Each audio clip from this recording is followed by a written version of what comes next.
All right, serious. Serious? What's that? I don't know how to be serious. That's what my boss always says. You don't know how to be serious. I'm like, well, I'm serious at chilling. So That's the dude. that's right. Right there. You need.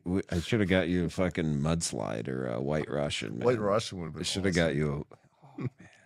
And too much dairy today. I already had a quarter pound of cheese. You had a quarter pound of cheese? Yes. Not a quarter pounder with cheese. No. Quarter pound of cheese. Gouda cheese. Hold on, back up.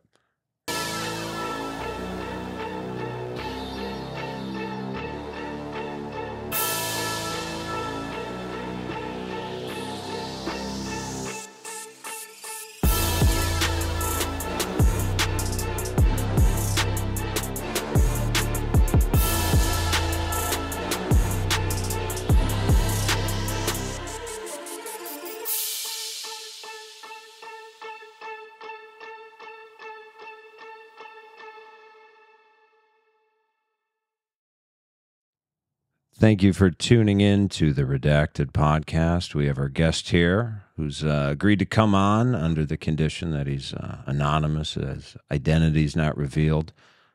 He's just the dude. We're just going to call him the dude. He kind of looks like the dude. He acts like the dude. It's cool. I like it. Back there on the soundboard, we have Pamela. She's been sworn to secrecy. She's not going to reveal who he is. And yeah, man. Thanks for coming in. Thanks for being on the show. You got some interesting shit. Thank you. You really do. And when, I don't know, we first interacted or we were emailing, I got to read some of your writings. And I guess that's what drew me to it. Because you're an extremely talented writer. And you have a fuck ton to say. So I was like, fuck it. We've got to get this guy on the show. We got to talk with him. We got to pick his brain. We got to see what kind of a life he's lived, because it's interesting as fuck. So, I guess, if we're going to tell the story and talk about it, like, where did you kind of start? Where did you grow up? Just kind of briefly, so we can get a picture of where you were at before this. Well, I started it as a sexual act with my parents. They fought. No shit, me too. So that's where I started, was my parents fucking. So I started like that, and I ended up here on your podcast. Man, what a journey. Wow. What a journey. Okay, so more specifically, where did you kind of grow up? Like what kind of city area? Where I grew up, I like to say we're on a journey that I grew up at a emotional health facility. That's where I grew up. Prior to that, I was just a punk, and now I feel like a man. So I'm really thankful for my time, in some behavioral health. What the fuck's an emotional health facility? I can't give the name away, but it's just any sort of place that works on behavioral health, emotional mental health, therapists, group sessions. What age were you? I turned 28. Yeah, when Saturn returned. Yeah, 28. Actually, I started going to therapy around the same time I started living in the van. Okay. Was that an inpatient thing? No, I was not required to go. It was outpatient. Okay. I was there on my own volition. I started to sign up for it when my relationship was breaking down. Yeah. I was in a relationship with a woman, and she was telling me the relationship's breaking down. Yeah. Yeah. And, in your mid to late 20s. Yeah. Yeah. Yeah. And she's much older, and she's 50 something. Holy cow. Yeah. Okay. A beautiful model. They call that a cougar. Yeah. Right? I guess you could call her that. Okay. Yeah. Cougar hunting. She was like a lion. Oh my God. Whew. Beautiful blonde hair. And this was like up in what city? North of Philly. Okay, north of Philly. Okay. So you're with her, relationship breaks down, and it fucked you up pretty bad. Well, you know, I was working a job, and the guy that I was working with, he was saying, you know, I can't pay you what I'm paying you. I have to pay you less. And I said, okay. You know, Well, it's fucked up. well, it is. I agree. And so the next day I told him, I said, hey, my relationship's breaking down. And that's why I seem so out of it. That's why I seem just out of it. You know, I don't know how to describe it. I'm out of it. Yeah. So I understand why he paid me less. So he told me to go to this place. And he was the third person to tell me to go. Another person was my girlfriend at the time. And the other person was my sister. So once he told me, I said, okay, there's my third indication. Yeah. So that was around July of 2017. Mm-hmm. Time's flying. 2017. Yeah, it does. It was around July of 2017. And then, so the relationship broke down. I left August 1st to go live with my dad. Mm-hmm. And then I saw in my dad all the reasons why my relationship broke down, according to my girlfriend. Oh, shit. And I had, a no shit moment. Like a mirror. Like somebody holding a mirror to you. I don't know about a mirror, but it was seeing a similar, because he's not me and I'm not him, so mirror doesn't fit. But maybe some of the same fucking broken parts. Same, yeah. Yeah, I get that. I think we all get that in some way. So saw that, and then I was thinking I can't stay here much longer, you know. And now, like I said, I was working. The guy couldn't pay me as much, and I had stopped working when I moved to go live with my dad, and I was in between things. And still trying to do handyman work, just working independently, because who can work for a boss? Yeah. Oh, yeah. Sucks. Yeah. A lot of people do it. Well, I think they're kind of bitches if they do. Yeah. It could be said either way. You know, it's a fucking weird thing. It's like It's a balance. It is. It is a balance. It's a balance. It's tough. Almost brave. Like if you know it, if you know how fucked up it is and you do it anyway, that's almost kind of fucking brave, maybe. Or crazy stupid. Crazy stupid. What do they call it? Phony, tough, crazy, brave? Something. Some shit like that. I just don't like it. So you were just doing my own thing. Doing your own thing. Yeah. And didn't have any encouragement from him to keep doing my own thing or anything like that, of course. Yeah. And one day, one of the reasons, that our relationship my relationship with the girlfriend broke down, was just explosions of anger. Yeah. One day, my dad exploded in anger, and I couldn't do it anymore, so I just started living in the van.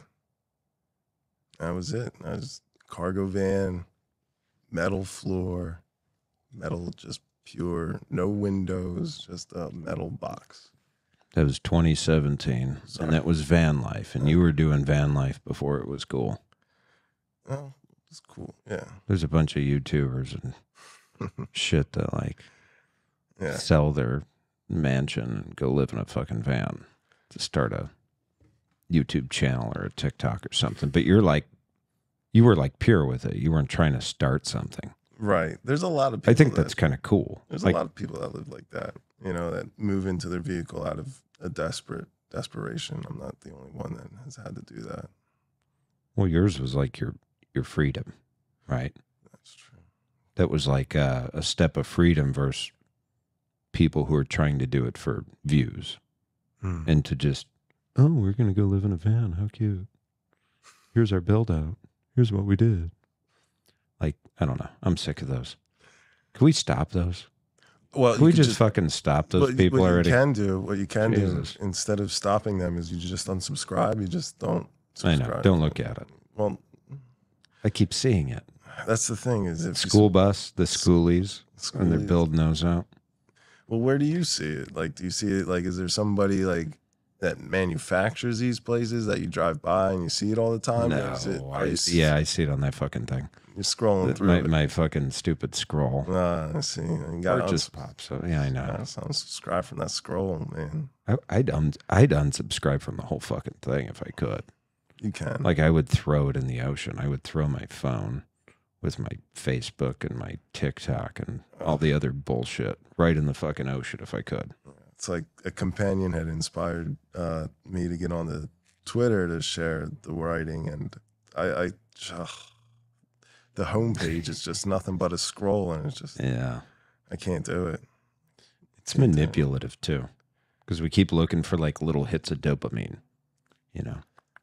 Ooh, make me laugh, and I don't know. It Can't do the scroll, man. there's some shit I like, but does it make my life any better?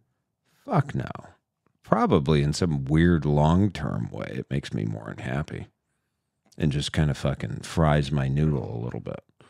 And I mean, I probably didn't scroll like most people until 5 years ago, 7 years ago. That's when they figured that out. The tech companies kind of figured out that fucking scroll. The scroll was figured out. You know what I mean, Back though? in the Like day, where yeah. they just honed it in, where you're Right. like getting hit with shit you like, and it knows you, and the algorithm just feeds you the perfect thing to just keep you doing it. Don't feed the system, man. Yeah. But I mean, I guess I was lucky that I feel bad for kids because they're helpless. My brain was at least developed. I made it, past 25 when my prefrontal cortex could fucking figure out what the fuck it was doing with the world. So I was allowed to develop whatever fucking brain I have. Not much of one, but I got it. But these kids, man, oh, fuck. That's just horrible. That's horrible. But anyway, so you were doing the van life thing Sure. just for freedom in a way, right? Absolutely. Yeah, that's freedom, without And you've been doing security. it since. I've been doing it 6 years. Yeah. Well, except for COVID. COVID, I was lucky enough to be on a farm, Oh, a vineyard, actually. cool. That was cool. So you decided to do it. How? And once again, this isn't van life for a fucking YouTube channel. This is van life because, one, you needed to. Two, you wanted the freedom. And you kind of unplugged.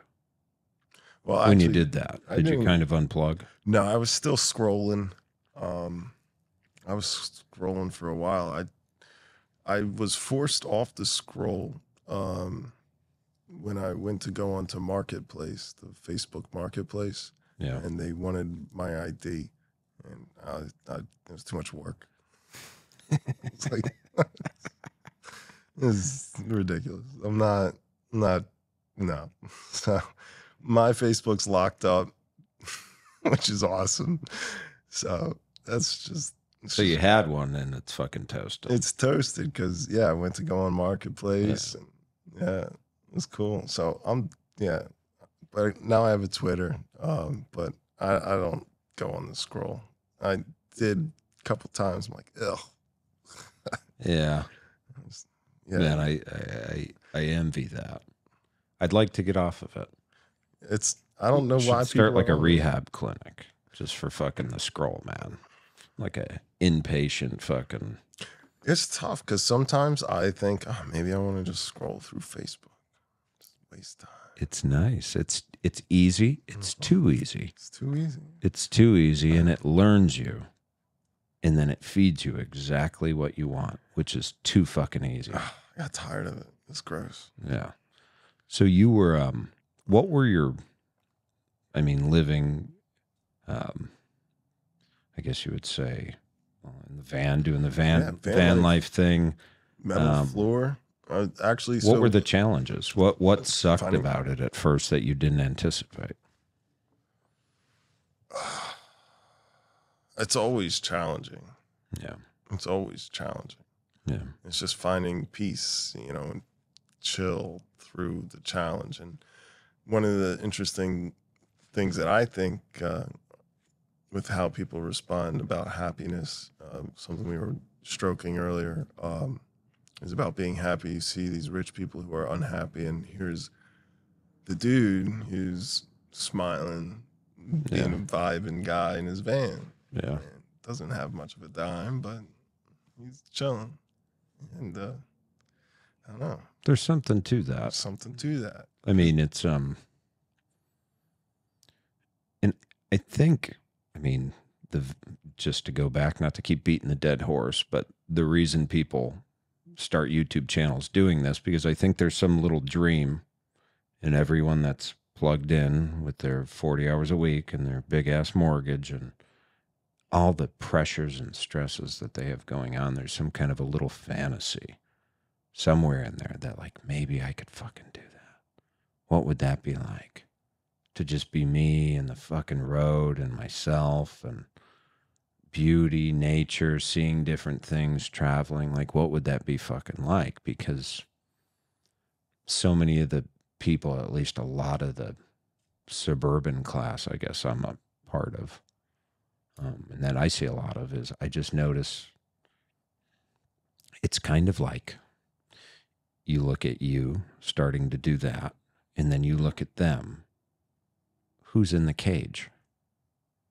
You know, I think in a way they're in the cage. They're trapped. You're not, to an extent. I feel you have kind different of trapped. It's a financial different challenges.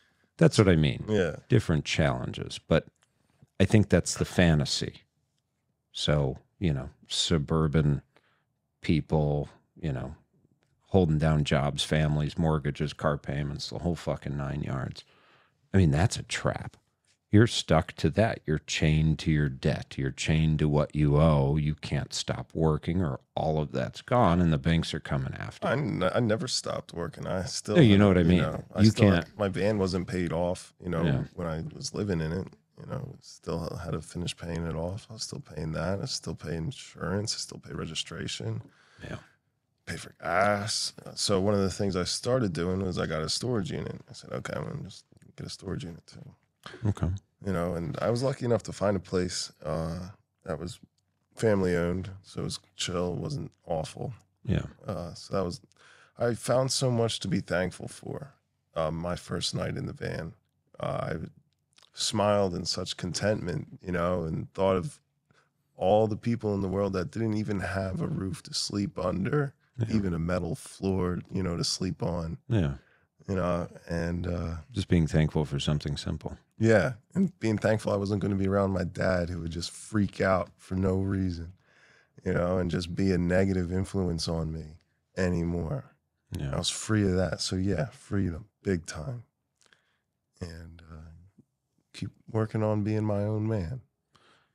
So, and that's just interesting, that first night, the kind of smile.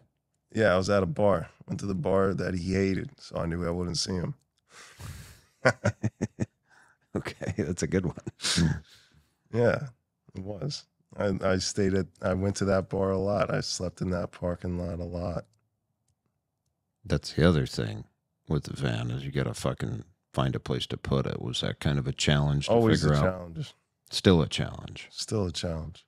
So what was your kind of learning process with that? What are the nuances with that? Oh my God. I mean, and these aren't, once again, this is you trying to do it out of necessity, not these people with like campgrounds booked and, try to booking a campground. Try to glamorously do it. Well, they like book it out and go to all these places and shit. But you're just trying to survive doing it. You're just like, okay, this is a necessity and this is my freedom. What are your challenges from parking it, and what's that learning process? And like trying to find a place to hang out. Yeah, so parking is, oh man, you got to just find the spot that's quiet. It's gonna where I blend in, right? So you want to find like vehicles, I can't. I don't want to describe what my vehicle looks like. I mean, I guess I could describe it. It's a white van. Yeah. Looks like every other white van. Yeah. So I just find other white vans to park next to sometimes. Yeah. Blend right in. What do they call that? They call that something like covert camping or Camouflage. I don't know. You know, like people have like a big like RV. It's pretty fucking obvious. Yeah. What about like Walmarts and shit? I always see a lot of I people. try to stay out of Walmarts. So the thing with my van, it doesn't have any windows. Okay. So I need to open the door to have air. Okay. And that's a vulnerability. So I need to find something secure. Like a little more private. Yeah, private. Yeah. Okay. So it takes a lot of effort to nail down a location where I'm not going to get bothered. Okay. Because I want to keep coming back to it, or I want to find a couple locations that I could jump to. Do you get fucked with a lot by like, at first you probably get fucked with more like security or police or property owners. Yeah, that first year was an adjustment. Yeah, definitely that first summer. Yeah. Lots of adjustment. Yeah, just parking right in town. Yeah. Not giving a hoot. What would happen? Oh my God. There's one guy, he was drunk. It was like 2:00. I parked outside of his apartment and I'm like, oh man, I see a guy. Fuck. Because I don't want to be seen getting into it. Just, less is more. So anyway, he saw me getting in and he just starts banging on the truck. I'm like, oh my God. I have a policy. I don't open the door at night. Because this night was a little chillier, I guess. I was able to close the door. Oh, it's 2 a.m. Yeah. Okay. I gotcha. Yeah. Okay, cool. It's 2 a.m. He's drunk, banging on the door, calling me asshole, bum, whatever. Yeah. And he waves down a cop, and the cops try to open the door, and they're like, well, I ran his registration license, blah, blah, blah. It's all good. If he's in there sleeping, that's fine. As long as he doesn't steal anything and, he does give us a call or whatever. Yeah. Otherwise leave him alone. Just fucked off then. Yeah. So I had another guy was parked on the same street, just the other end of the street, same town, and then the opposite end. I'm brushing my teeth the one day, and this boomer comes out. Boomer. He comes out, and his arms are all shaking. I'm like, you all right, dude? And I'm like, what are you doing here? I'm brushing my teeth. He's like, I don't want you living here. You're freaking my wife out. Oh, jeez.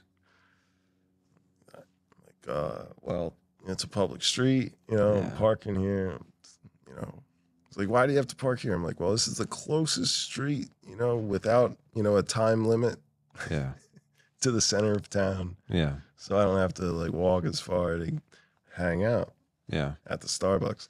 And so he was telling me he's like from Northeast Philly and doesn't put up with this. I'm like, listen, man, I can't just leave because you want me to leave, because eventually if I, do that. Freaking someone out isn't a crime. Yeah. Yeah. Oh, man. And then that same summer, same street. Now I'm in the middle of the street. Okay. And you like that street? I like that street because, like I said, it was close to the center of town. It didn't really have any restrictions. Parking restrictions. And the one day, I'm sitting down and I'm making some dinner, and a cop comes up to me. He says, "Hey, I got a call." I'm like, all right, He's like, "Just wanted to come out, make sure you're all right." I'm like, "Yeah, I'm all right." He's like, "All right, cool. Let me just talk." He shares his name. I say, "Okay, cool." And he's like, "All right, I'll see you later, or have a good night, or whatever." Yeah. Next day, I finish cooking, put everything away. Undercover car shows up. 4 cars show up. Fuck. They show up in force. I'm like, what's going on? And That's fucked up. So this guy comes up. He's like, yeah, I got a complaint. I got a call. Someone was cooking outside of their van or in their van. I'm like, oh, okay. Yeah, you're not Cooking? cooking. Yeah, like cooking with food. propane stove right on the street. You And sent 4 cops for fucking cooking? yeah, big time. Yeah, because I Big guess no. I was No there cooking. Labor Day weekend. Yeah, I was there. So part of the reason I was there is I didn't really have too much money. I was only going to drive to go to a job. Yeah. That's it. I'm not going to drive to just go somewhere, waste my gas, waste my money. Yeah. I'm going to drive to work. And I didn't have any work lined up, so I had to wait until work lined up. Yeah. Anyway, so they said I needed to get out of there. Like, well, I've got a Labor Day party to go to, so I'm leaving under my own volition. And there you go. And anyway, You can't fire me. I quit. I love it. And yeah, that was an interesting interaction because he didn't see me cooking, but he went over some of the local ordinances, like no going to the bathroom in public, you know, and no cooking on the street or on the sidewalk. Yeah. And I'm like, what about public properties? Like, public property's fine if you have permission, you know, from whoever's living there. You mean private property? Yeah. Yeah. And so yeah, it was cool. So then, so you're learning the laws a little bit here too. Learning the laws are incredibly important because one of the things I've developed in going through my breakdown with my girlfriend and then going to behavioral health was relationships. Yeah. You know, and one of the relationships we have are relationships with law enforcement and the law and society in general. Yeah. And with all these relationships, it's really important to understand boundaries and expectations. Yeah. And so that's where, learning the laws is incredibly important. And we can get to some of that when I move down to Florida. So that interaction, he didn't see me cooking or anything. I had finished putting everything away. He tells me, you know, I'm not allowed to cook or anything. And I say, okay, what's your name? He tells me his name. I'm like, oh, you related to the other guy's name, we'll just say Frank. Yeah. He's like, yeah, that's my older brother. I'm like, oh, yeah? For the cop that came the other day. I'm like, oh, yeah? Who outranks who? He's like, I do. There you go. I thought that was kind of funny because the older brother saw me cooking, didn't say nothing. Oh, no shit. Yeah. Well, so that's kind of the challenge of it. It's and it's not just like being in the van. It's like you also got to do stuff like cook something or get out, or I mean, you can't just lock up in there the whole time. Now I'm forced to interact with the public all the time. Yeah. I'm constantly in the public. Yeah. Constantly in the public eye. Well, because that's just basically a place to sleep and chill. Like everything else you got to be outside to do. Yeah, and do my laundry. So after that interaction with the police, I walked to go do my laundry, talking with the one guy at the laundromat. And he lives down by the one corner with the guy that didn't like me living there from Northeast Philly. Yeah. And I told him about just everything I told you, essentially. And he said, oh, yeah, if you want to cook, you could cook right on my front step. Oh, no shit. It's kind of nice. It is. It's great. Same day. And then I went to the Labor Day party. I had a good time. Got hot Italian sausage on the way up. So you found some people that fucked with you over the years, but then has there been some good, I mean, like that guy with his porch, there been some good helpers? More than there are haters. Really? Oh, yeah. I mean, there's always a sea of haters, but that's just a sea of haters. You know, it's those helpers that are wonderful. Oh, my God. I love the helpers. What kind of help have you gotten? Like, oh, what do you, God. I guess, in this journey and as you're starting it, like, what are you becoming grateful for? Like who, what? I guess I can't specifically say who on this show, but who, wow. I mean, you could just describe what they kind of did or how somebody helped you, or it's just relationships in general. Just being present for somebody, being there, listening, having something to offer. Yeah. You know, and just honestly being present and just being a good person to interact with. is the seed of everything else. You know, of any sort of thing that can manifest in a relationship starts with some acknowledgement and back and forth. I mean, have people like let you park on their property, or like certain business owners or managers have been like, yeah, I can, but it's cool. Like, you're good. Like, stay here, whatever you need. I got you. I receive so much love and support. As a late friend said, the world is wonderfully abundant. Oh, that's a good way to think of it. So there's plenty of abundance out there. There's plenty of room. It's just being open to the possibility. You still feel that too. I mean, this day and age. Yeah. You feel the abundance, the positivity. You see the helpers. I mean, you're more in it than a lot of people are, right? Because if you're just going back and forth to your house from work, you're not running into situations where people need to be nice or you need to be nice to them. Everything you do, work and home, is all transactional, right? It's, I get this because I did this, but if you're living the way you are, there's a little more relationship to it. There's a little bit more where you're really interacting with people, the environment, the world, really real. Law enforcement, security guards, managers, these people, that people. Like, and not that you have to be nice, but you have to try to maybe understand people more than most do, and form relationships and be compassionate and be understanding to kind of get some of that back, you know? Is that kind of... That's accurate. That's how I see it. Yeah, like, that's accurate, yeah. And I think about my day, like I don't run into a lot of those situations. Like, everything's transactional. I can go to my house because I paid for my house. Man, that's different. I've never really quite thought of shit like that.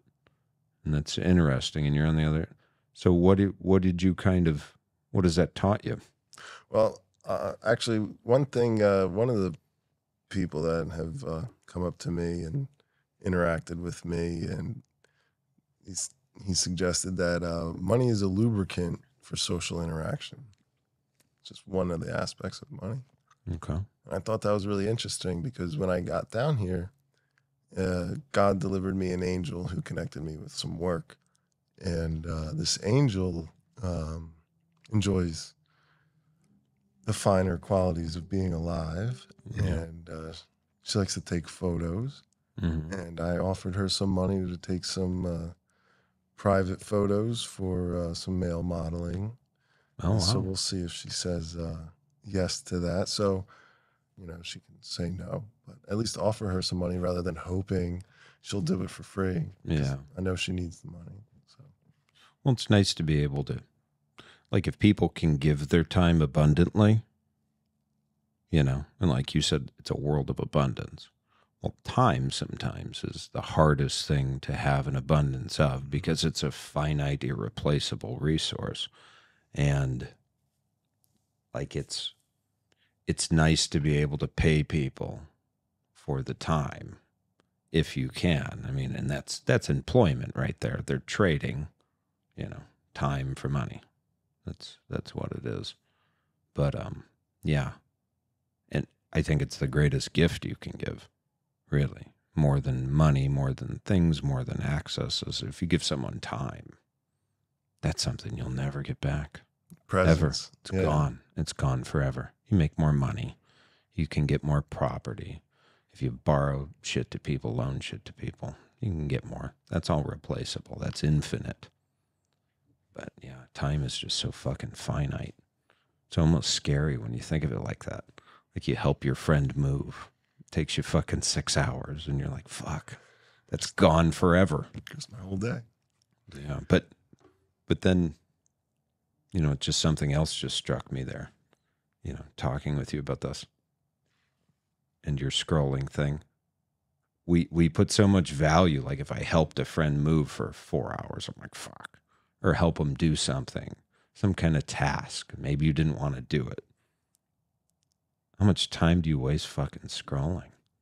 Like, how much do we waste? We attach a price to it. for work and other things and our weekends and vacations and whatever we do is so valued. But then how much do we just fucking waste? Just burn it like we're trying to get through it instead of holding on to it like we would money. Can't hold on to the time. More valuable than money, do you think? It's definitely more valuable than money. Yeah. Because without time, It if actually you're out of time, money doesn't mean shit. Right. Time Yeah. rules money. If there's a hierarchy of things that rule things, time rules more than anything. Yeah. Then it would be energy, which can be considered like a money. And then there's the action with that energy. Yeah. And then there's love, mercy, wisdom. Mm-hmm. Huh. It's an interesting way to think of it. So, you're doing this. So you're just recently down to Florida, not too long ago. But you were doing this up in PA. In Pennsylvania for 5-6 years. Yeah. What is that? 2017, 18, 19, Then 22, 23. Yeah, 6 years. do you meet or interact with or hang out with other people that do the same thing? Not often. Like No. you see someone else like camping, doing what you're doing. You ever like, hey? Actually, when I got down here, I did meet someone pretty early on.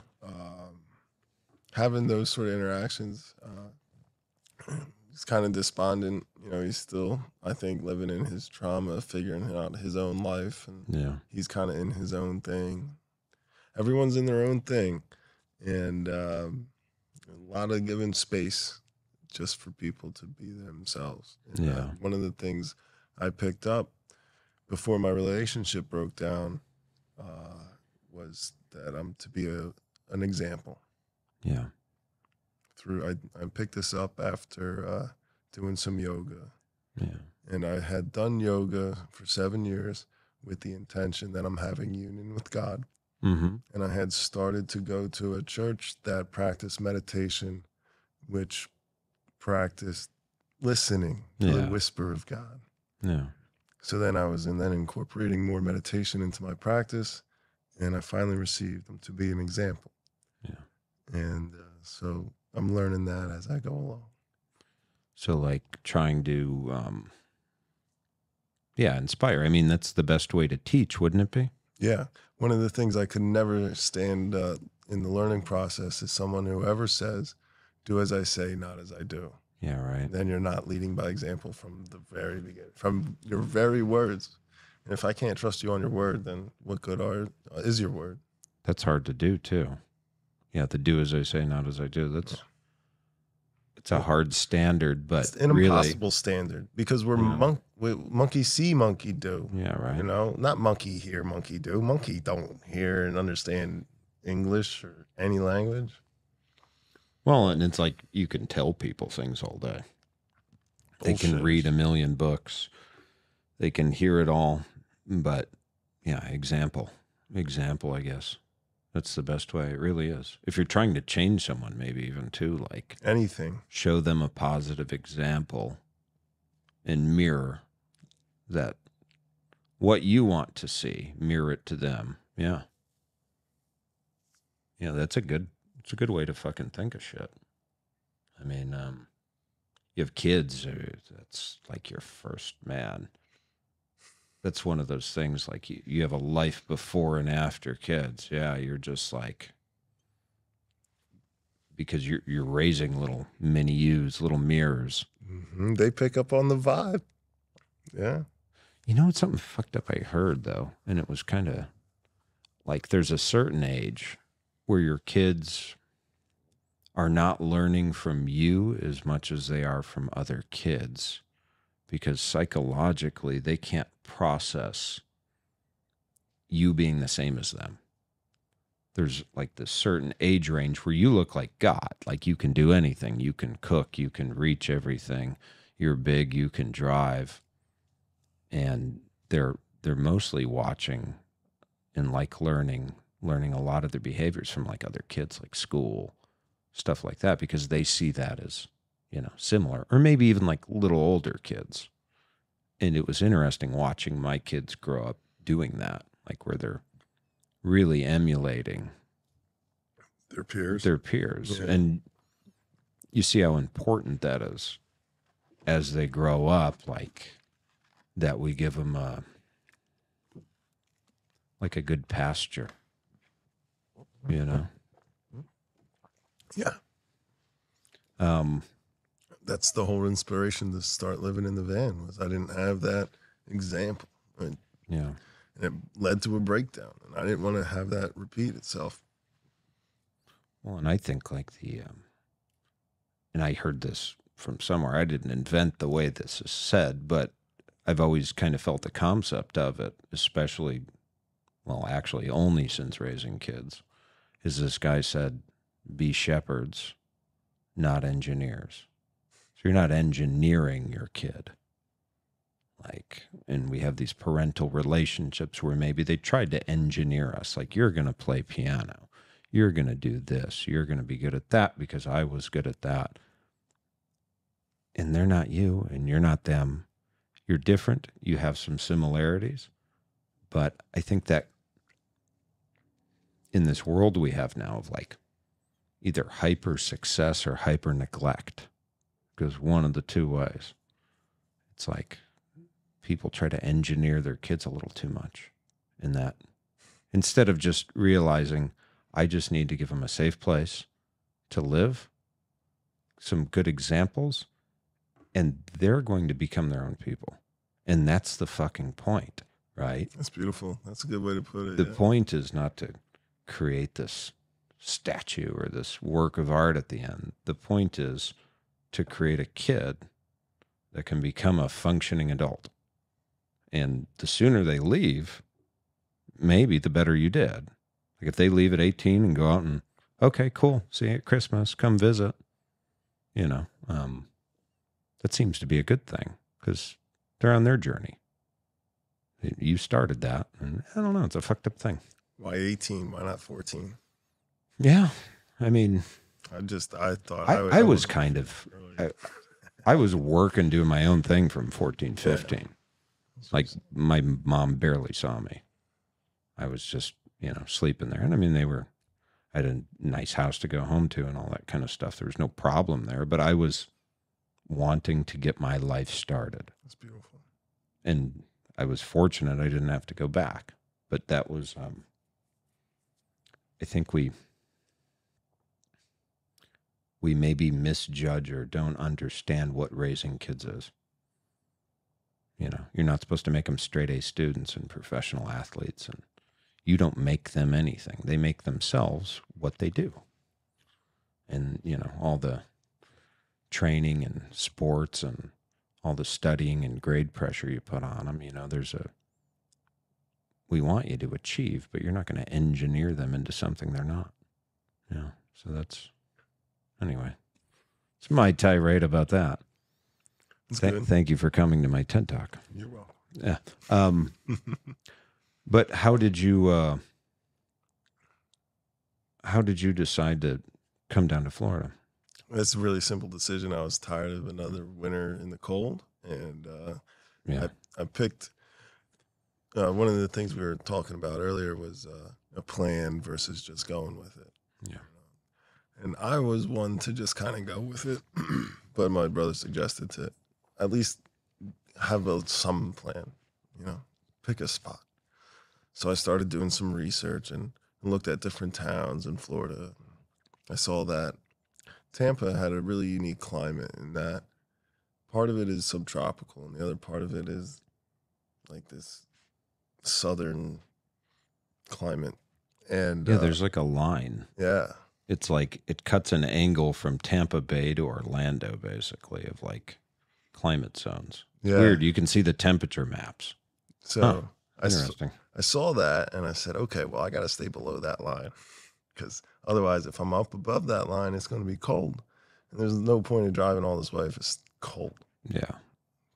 So I drove down and then I looked at the Sarasota area because it was a little not as developed, at least from what I could tell. And then I saw other things that are even less developed further south. Yeah. And it just kept going south. Yeah, it's beautiful. I mean, the ocean's beautiful. The beaches are beautiful. Oh, man. It's fucking great. It's better than Pennsylvania. Weather-wise, anyway. This time of year, at least. Yeah. I hear it gets nasty in the summertime. Yeah. I mean... Well, that's the inspiration to keep working to get a job lifeguarding. Hang out on the beach. Because I asked him, I said, hey, is it going to be hot in the summer? And like, no, we got a nice ocean breeze. Like, all right. If you're on the water in the summer, it's not bad. I'm going to be all right if I get that job. Yeah, I definitely agree with that. It's not, if you got a little breeze and you're on the water, it's nice. It's comfortable, and you got something to keep you out the sun. Yeah. I'm looking forward to it. We get that rain every day, though, too. I heard a lot about this Florida weather, and this rain I heard was real intense. I hear it comes down real hard. Like, that's what I hear. I don't know. I haven't experienced it. I heard someone explain it really well. It's not like we have winter, fall, spring, and summer. And traditionally, and this year was fucking weird, but there's like a wet season and a dry season when you get below a certain point in Florida. Because the temperature doesn't variate that much. Because at the hottest, it's getting up into the low 90s or something like that most of the time. Which isn't, that's not Phoenix hot. And then typically our highs in the winter could be around 70 or 75. So it's like, okay, so the temperature doesn't variate. So what's the big difference? Well, typically it doesn't rain all winter. It's dry. And by March, they're having forest fires and shit. March, April. And then the rains start coming in, but it's not like what we're used to up in, the Midwest or the other part of the country where the fronts bring the storms and the rain, right? All those fronts. It's more like the air just gets fucking saturated with humidity. It's so humid, and then it just pops. So it's like more tropical. So you get rainy season. Like it rains every day for like 20 minutes. It's cool though. But kind of annoying. But you can count on it. Count on it. Yeah. Cools shit off. I bet. Which leaves you with like a nice late afternoon and evening. That does sound nice. Maybe I will stick around for the summer. Yeah, fuck At least it. the early part.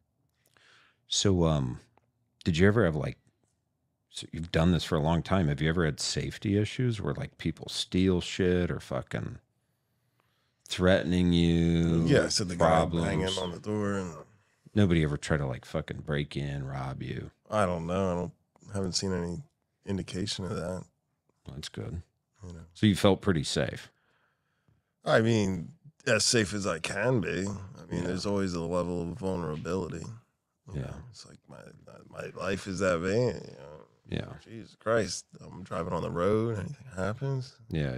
Like every moment, it's an opportunity for catastrophe. Yeah. I'm living on the edge, man. So, if you could go back to maybe 28 years old, I guess the kind of question is, I mean, would you do it again? What would you do different? What would you tell yourself? Is there a lesson and a moral that you've kind of found on this journey? No, I don't like those sort of questions because there's no point in ever thinking about them. Okay. Because that was that time of my life, and I made whatever decision I made. And it led to wonderful opportunities to live in love. And I am so thankful for all the opportunities I've had since. And no, I just wouldn't change a thing. Living without regret is really important. I think having any amount of regret is just a lack of acceptance. And it's not okay. If you can't accept reality, you're never going to be happy. What's the best thing you learned? Just keep being and breathing love. Yeah. Yeah. Keep being and breathing love. Keep being an example.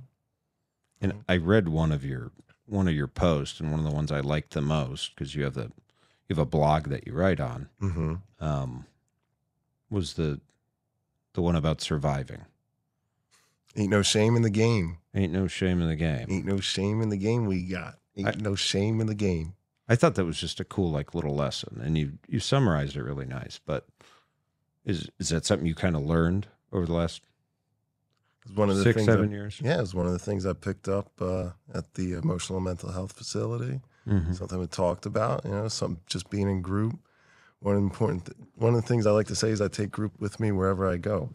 One of the things that for people who do participate in group, they really enjoy it because it's an opportunity to be acknowledged, to have that interaction in a positive, healthy, expansive way, not some sort of negative, unhealthy, contractive way. Yeah. And they want more of it. Most people want more of it. And the only thing that makes group is what you bring to group. So you could take group with you wherever you go. Yeah. We're in a group session right now. Yeah. Talking about things. Yeah. Just sharing shit with people. Sharing shit with people, being acknowledged.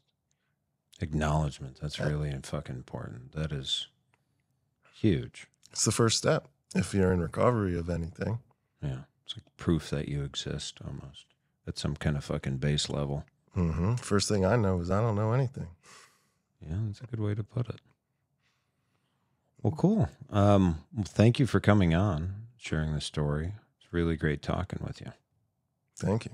Yeah. Thank you. Thank you for having me on here. And thank you for having the need for content. Yeah. Yeah.